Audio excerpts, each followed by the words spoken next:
जय हिंद प्यारे साथियों, आपका स्वागत है हमारे YouTube चैनल ग्लांस एकेडमी पे। आज की इस वीडियो में हम डिस्कशन करेंगे चाइल्ड डेवलपमेंट एंड पेडागोजी से रिलेटेड टॉप 30 MCQs को, जो कि क्लास 1 to 5 के लिए स्पेशली बनाए गए हैं। और ये रीट एग्ज़ाम जो 2021 अर्थात राजस्थान टेट को ध्यान में रख के बनाए गए, और इसी के साथ साथ ये सभी स्टेट के टेट के लिए भी इम्पॉर्टेंट हैं और इसी के साथ ये सीटेट के लिए भी इम्पॉर्टेंट हैं। तो प्लीज़ अगर आप जो है कि टीचर की तैयारी कर रहे हैं तो आप इस वीडियो को पूरा देखिएगा और अपने भी आंसर आप कमेंट बॉक्स में बताइएगा कि आपके कितने क्वेश्चन सही हुए हैं, कितने आंसर आपने इस टेस्ट सीरीज से सही किए हैं। और इसी प्रकार की अगर आप टेस्ट सीरीज करना चाहते हैं तो हमारे चैनल को अभी सब्सक्राइब कर लीजिए और हमारे नोटिफिकेशन को ऑन कर लीजिए, जिससे इसी प्रकार की अपडेट्स आपको सबसे पहले मिले। चलिए हम शुरू करते हैं अपने पहले प्रश्न से। तो हमारा पहला प्रश्न है आपके सामने, जो आपके डिस्प्ले पे शो हो रहा है। पहला प्रश्न क्या कहता है, चलिए हम पहले प्रश्न को देखते हैं। निम्नलिखित में से कौन सा कथन विकास के बारे में सत्य नहीं है? इस पे फोकस करिएगा। अक्सर बच्चे यहाँ पे सत्य देखकर ही आंसर जल्दी से करके चल देते हैं और ध्यान नहीं देते हैं। सत्य नहीं है। विकास अंतः प्रक्रिया का फल है। विकास एक व्यवस्थित श्रृंखला का अनुगामी है। विकास एक व्यक्तिगत प्रक्रिया है। विकास विशिष्ट से सामान्य की ओर होता है। तो पहले का डी ऑप्शन जो है कि गलत है, क्योंकि विकास सामान्य से स्पेसिफाई की ओर जाता है, विशिष्ट की ओर जाता है, सामान्य से विशिष्ट की ओर जाता है, जबकि इसमें कह रहा है विशिष्ट से सामान्य की ओर। तो ये स्टेटमेंट गलत हो जाएगा। क्वेश्चन नंबर 2 पर हम चलते हैं। बालकों की सोच अमूर्तता यानी एब्स्ट्रैक्शन की अपेक्षा मूर्त यानी कॉन्क्रीट अनुभवों एवं प्रत्ययों से प्रभावित होती है। तो यह अवस्था क्या होती है, यानी कौन सी अवस्था में बच्चा मूर्त अवस्था में जो है कि ज़्यादा चीज़ों को सीखता है? तो इसका सही जवाब हो जाएगा ए ऑप्शन, 7 से लेकर 12 वर्ष तक। क्वेश्चन नंबर 3 की हम बात कर लेते हैं। मानव विकास किन दोनों के योगदान का परिणाम? बहुत आसान प्रश्न है। सी ऑप्शन इसका सही हो जाएगा, वंशक्रम और वातावरण यानी हेरिडिटी और एनवायरनमेंट दोनों का ही उसमें परिणाम होता है। नेक्स्ट क्वेश्चन पर चलते हैं। क्वेश्चन नंबर 4, निम्नलिखित में से कौन पियाजे के अनुसार बौद्धिक विकास का निर्धारक तत्व नहीं है? नहीं है पूछ रहा है। सामाजिक संचरण, अनुभव, संतुलनीकरण या उपयुक्त में से कोई नहीं।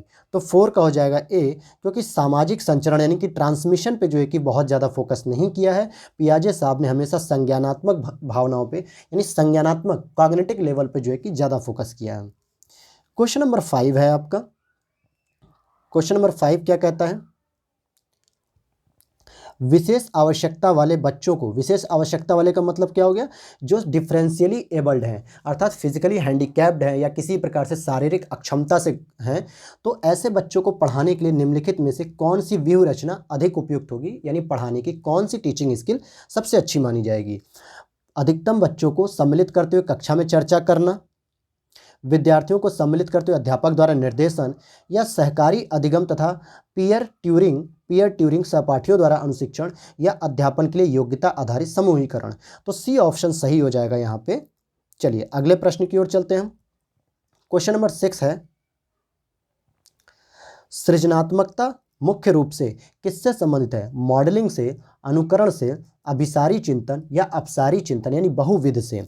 तो 6 क्वेश्चन का हो जाएगा डी ऑप्शन सही, अपसारी चिंतन यानी बहुविध चिंतन से जो है कि संयुक्त है, जिसमें बहुत सारी दिमाग में क्रिएटिविटी चलती है।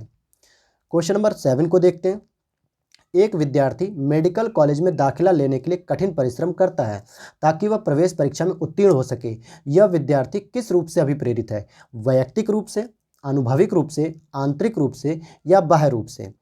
तो इसका सही जवाब हो जाएगा सी, ये इंटरनली जो है कि एक तरीके से अभिप्रेरित है, क्योंकि इसकी ये इच्छा है कि वो मेडिकल कॉलेज में ही पढ़ना चाहता है, कोई इंजीनियरिंग कॉलेज या किसी डिग्री कॉलेज में नहीं, वो मेडिकल कॉलेज में पढ़ना चाहता है। ये उसकी आंतरिक अभिप्रेरणा जो उसे लगातार परीक्षा में सफल होने के लिए मोटिवेट करती रहती है।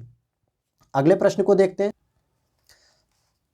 क्वेश्चन नंबर 8 है, व्यवहार का करना पक्ष में आता है, किस पक्ष में आता है? सीखने के गतिक क्षेत्र में, या सीखने के मनोवैज्ञानिक क्षेत्र, या सीखने के संज्ञानात्मक, या सीखने के भावनात्मक?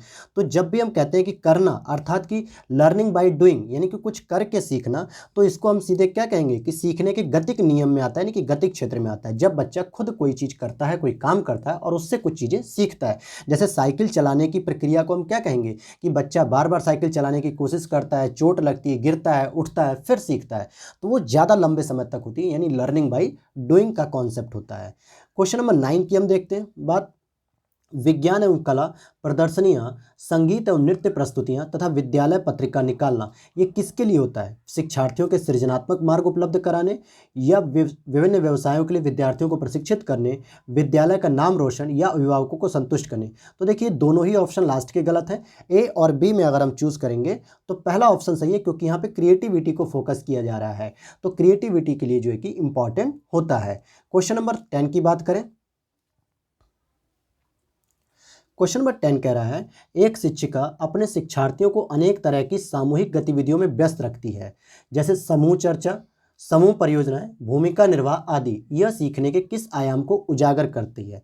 सामाजिक गतिविधि के रूप में अधिगम, मनोरंजन द्वारा, भाषा निर्देशित या प्रतियोगिता आधारित। तो इसका सही जवाब हो जाएगा ए ऑप्शन, क्योंकि एक शिक्षिका बहुत सारे शिक्षार्थियों को जो है कि किसी न किसी तरीके से बिजी रखती है, अर्थात सामाजिक डायमेंशन पे वो ज़्यादा फोकस करती हैं। क्वेश्चन नंबर 11, एक महिला ने भोजन प्राप्त करने के लिए अपने बच्चे को बेच दिया। इस खबर को के आधार पर अच्छी तरह समझा जा सकता है। ध्यान दीजिएगा, भोजन प्राप्त करने के लिए उसने अपने बच्चे को बेच दिया है। मनोविश्लेषणात्मक सिद्धांत, पदानुक्रमिक आवश्यकताओं का सिद्धांत, मनोसामाजिक सिद्धांत या पुनर्बलित आकस्मिकताओं का सिद्धांत। तो 11 का बी हो जाएगा, पदानुक्रमिक आवश्यकताओं का सिद्धांत। अर्थात हायरार्की उसने देखा कि अपने सिद्धांतों में क्या हायरार्की है, तो भोजन प्राप्त करना उसके लिए ज़्यादा इंपॉर्टेंट था, क्योंकि वो खुद भी भूखी थी और अपने बच्चे को भी भूखा रखा था। इसलिए उसने बच्चे को बेच के अपनी पहले भूख को मिटाया, फिर बच्चे की भूख के लिए अगले बच्चे मतलब किसी को बेच दिया जो अपने बच्चे को पालेगा। तो इसलिए इसका बी ऑप्शन सही हो जाएगा। क्वेश्चन नंबर 12 की हम बात करते हैं। तो देखिए दो ऑप्शन यहाँ पे नीचे चले गए हैं इसके। क्वेश्चन नंबर हम 12 की बात करते हैं। पूछा जा रहा है, सतत एवं व्यापक मूल्यांकन की योजना में जो व्यापक शब्द है इसके अलावा निम्नलिखित द्वारा समर्थित किया जाता है? बहुबुद्धि सिद्धांत, सूचना प्रक्रमण सिद्धांत या जेपी गिलफोर्ड का बुद्धि संरचना का सिद्धांत या एल थर्स्टन का प्राथमिक मानसिक योग्यताओं का सिद्धांत। तो 12 का हो जाएगा बी ऑप्शन सही, सूचना प्रक्रमण सिद्धांत। अगले प्रश्न की ओर चलते हैं। क्वेश्चन नंबर 13 को हम देखते हैं।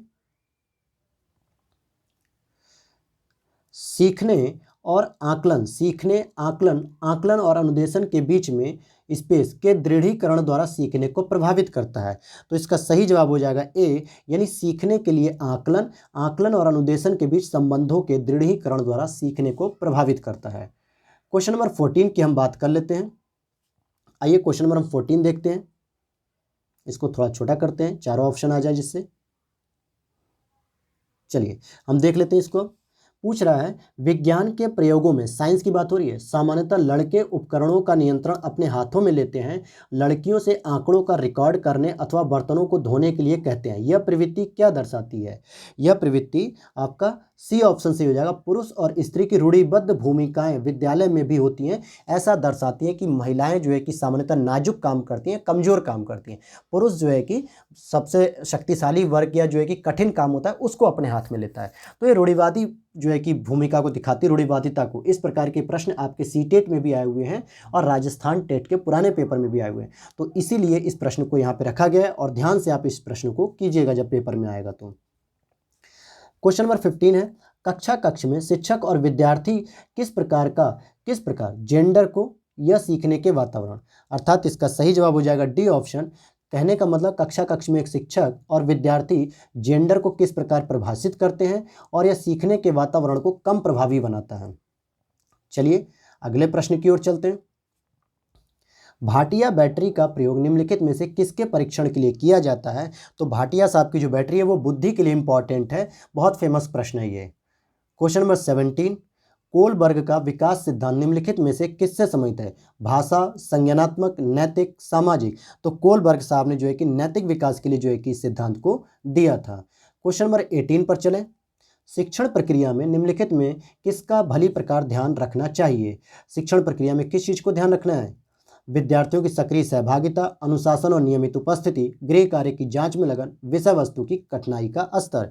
तो 18 का हो जाएगा ए, कि बच्चों की सहभागिता सक्रिय रूप से बनी रहनी चाहिए, तभी शिक्षण प्रक्रिया प्रभावी कहलाती है। Question number 19।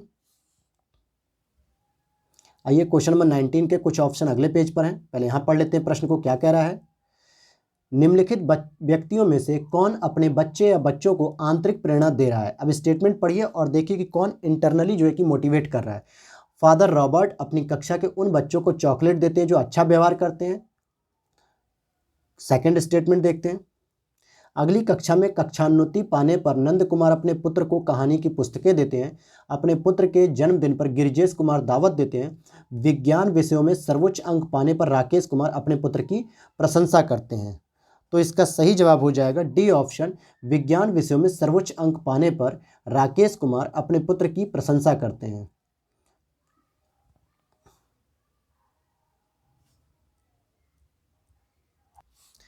क्वेश्चन नंबर 20 पूर्वाग्रही या किशोर या किशोरी अपनी, यहाँ पे स्पेस दिया है, के प्रति कठोर होंगे। समस्या, जीवन शैली, संप्रत्यय, वास्तविकता। तो जो व्यक्ति पूर्वाग्रह से ग्रसित होता है वो अपनी जीवन शैली के प्रति बहुत ही कठोर हो जाता है और अपनी जीवन शैली में किसी भी प्रकार का लचीलापन नहीं रखता है वो। क्वेश्चन नंबर 21 संज्ञानात्मक विकास के 4 चरणों संवेदी पेशीय, पूर्व संक्रियात्मक, स्थूल संक्रियात्मक और औपचारिक संक्रियात्मक की पहचान की गई है। किसके द्वारा की गई है? तो 21 का डी हो जाएगा, पियाजे। पियाजे जी का ये सिद्धांत बहुत इंपॉर्टेंट है और प्रश्न आप देखिएगा एग्जाम में आपके राजस्थान टेट में पियाजे से 2 से 3 प्रश्न जरूर होंगे, इसलिए आप पियाजे की थियरी को बहुत अच्छे से पढ़ के जाइएगा। क्वेश्चन नंबर 22 की हम बात करते हैं। एक विद्यार्थी अपने समकक्ष व्यक्तियों के समूह के प्रति आक्रामक व्यवहार करता है और विद्यालय के मानदंडों को नहीं मानता है। इस विद्यार्थी को स्पेस में सहायता की आवश्यकता है। क्वेश्चन नंबर 22 का हो जाएगा ए ऑप्शन, भावनात्मक क्षेत्र यानी भावात्मक क्षेत्र में इसकी सहायता होनी चाहिए, तभी वो अपने साथी सहपाठियों के साथ साथ विद्यालय के मानदंडों के प्रति जो है कि आदर्श रखेगा, यानी एक तरीके से अनुशासन में रहेगा। क्वेश्चन नंबर 23 शिक्षकों को यह सलाह दी जाती है कि वे अपने शिक्षार्थियों को सामूहिक गतिविधियों में शामिल करें, क्योंकि सीखने को सुगम बनाने के अतिरिक्त ये किसमें सहायता करते हैं? दुश्चिंता, सामाजिकरण, मूल्य द्वंद्व या आक्रामकता। तो 23 का हो जाएगा बी, सामाजिकरण में भी जो है कि सहयोग करते हैं। क्वेश्चन नंबर 24 की हम बात कर लेते हैं।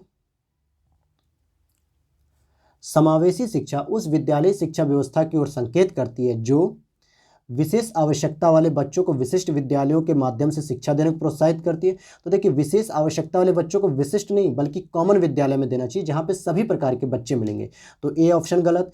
केवल बालिका, तो केवल लगते ही जो है कि दूसरा ऑप्शन गलत। जो सभी निरयोग्य बच्चों को शामिल करती है, यहाँ पे सभी जो वर्ड है ये एक रिजिड वर्ड है, इसलिए सी ऑप्शन भी गलत हो जाएगा।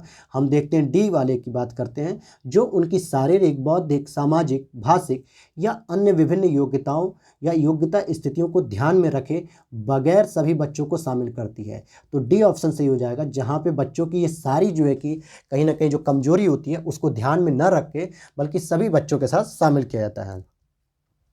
क्वेश्चन नंबर 25 कौन सा मुख्य रूप से आनुवंशिकता संबंधी कारक है? आंखों का रंग, सामाजिक गतिविधियों में भागीदारिता, समकक्ष व्यक्तियों के समूह के प्रति अभिवृत्ति या चिंतन पैटर्न। तो 25 का हो जाएगा ए, आंखों का रंग। कहते हैं ना, हम लोग जब बच्चा कोई पैदा होता है हमारे घर में तो कहते हैं कि ये अपने पिता को गया है या ये अपनी माता पर गया है, इसका मतलब वो आनुवंशिकता को देख रहे होते हैं, जेनेटिकली जो है कि उसका एक तरीके से वैल्यू करते हैं। क्वेश्चन नंबर 26 शिक्षकों को अपने विद्यार्थियों की त्रुटियों का अध्ययन करना चाहिए क्योंकि वे प्रायः किसकी ओर संकेत करती हैं?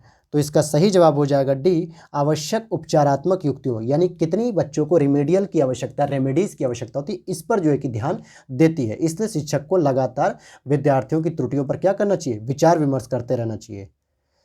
क्वेश्चन नंबर हम 27 को देखेंगे। जिन इच्छाओं की पूर्ति नहीं होती है उनका भंडार गृह निम्नलिखित में से कौन सा होता है? इदम, अहम, परम अहम, इदम एवं अहम। तो 27 का हो जाएगा ए, इड यानी इदम। और आप लोग कमेंट बॉक्स में बताइएगा कि इदम, अहम और परम अहम यानी इड, ईगो, सुपर ईगो से रिलेटेड सिद्धांत किस मनोवैज्ञानिक ने दिया है। क्वेश्चन नंबर 28 रक्षा तंत्र यानी डिफेंस मैकेनिज्म बहुत सहायता करता है हिंसा से निपटने में, दबाव से निपटने में, थकान से निपटने में, अजनबियों से निपटने में। तो 28 का हो जाएगा बी, किसी भी प्रकार से स्ट्रेस होता है तो उस स्ट्रेस से निपटने के लिए डिफेंस मैकेनिज्म मोस्ट इंपॉर्टेंट होता है। क्वेश्चन नंबर 29 की हम बात करेंगे। शारीरिक निर्योग्यता यानी फिजिकली हैंडीकैप्ड वाले व्यक्ति के लिए निम्नलिखित में से कौन सी युक्ति रक्षा तंत्र में संतोषजनक होगी? तादात्मीकरण आइडेंटिफिकेशन, विवेकीकरण रैशनलाइजेशन, अतिकल्पना फैंटेसी या उपयुक्त में से कोई नहीं। तो 29 का हो जाएगा डी, इनमें से ये कोई भी उसके लिए जो है कि अच्छी रक्षा तंत्र के लिए नहीं मानी जाएगी। क्वेश्चन नंबर 30 और ये लास्ट प्रश्न होगा इस सीरीज का। इसी प्रकार के अगर आप और भी हमारे साथ सीरीज करना चाहते हैं तो हमारे चैनल से अभी जुड़ जाइए और भी इसी तरीके की आपको अपडेट्स मिलने के लिए आप बेल नोटिफिकेशन को ऑन कर लीजिएगा। क्वेश्चन नंबर 30 है, बालक प्रसंग बोध परीक्षण 3 वर्ष से 10 वर्ष की आयु के बालकों के लिए बनाया गया है। इस परीक्षण में कार्ड में प्रतिस्थापित किए गए यानी कि CAT कार्ड सब्स्टिट्यूट सजीव वस्तुओं के स्थान पर निर्जीव वस्तुओं को, लोगों के स्थान पर जानवरों को, पुरुषों के स्थान पर महिलाओं को, वयस्क के स्थान पर बालकों को।